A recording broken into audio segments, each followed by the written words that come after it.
астыңғы жағында формаға келтіріп алуға болады. Міне менде сонда осындай печенье шықты. Міне осылайша барлығын мен жасап алдым.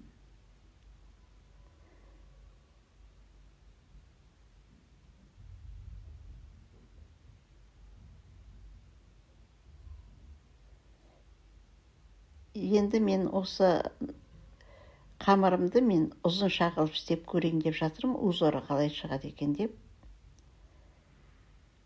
Онда осындай болып шығады екен, онша әдемі емес екенді. Екеуінің айырмашылығы ойдайды.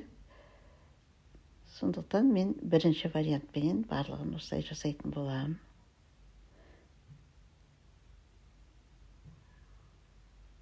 Өте қолжетімді, көп еш нәрсені қажет етпейді. Өстіп балдарыңызға пісіріп берсеңіз, ішінде алма бар, виноград бар.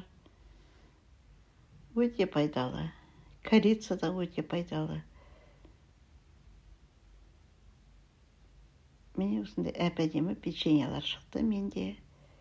Енді мен оны 180 градуста духовкаға қойып, сарғайғанша пісіріп алатын болам. Бір үлкен духовканың табасыменен осындай болып шықты. Арасында бір кішкене ашылып кеткен жерлері бар, жұқа болып кеткен жерлері. Оны қолыммен бітеп тастадым. Міне құрметті менің оқырмандарым, егер менің бүгінгі бейнем сіздерге ұнаса, мені қолдай кетуді ұмытпаңыздар. Ол үшін арнаға тіркелу, лайк басу, пікір қалдыру бар болған осы. Сондықтан да қазақ тіліндегі арналардың дамуына өзіңіздің де қолғабысыңызды, қолдауыңызды білдіре кетсеңіз деген өтінішім бар.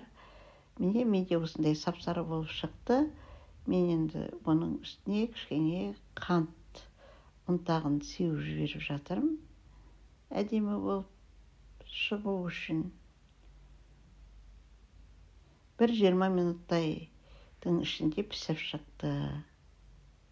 Міне құрметті менің сүйікті оқырмандарым, осындай үгітілмелі керемет печенье шықты менде. Осымен мен өзімнің бүгінгі бейнемді аяқтаймын. Егер ұнаса, лайк басыңыздар, пікір қалдырыңыздар, арнаға тіркелуді ұмытпаңыздар, қолдауды ұмытпаңыздар. Келесі менің арнамда кездескенше аман болайық. Менің арнамнан қандай бейне көргілеріңіз келеді, пікір бөліміне қалдыра кетіңіздер. Мен сіздер үшін ізденетін болам. Қымбатты менің оқырмандарым.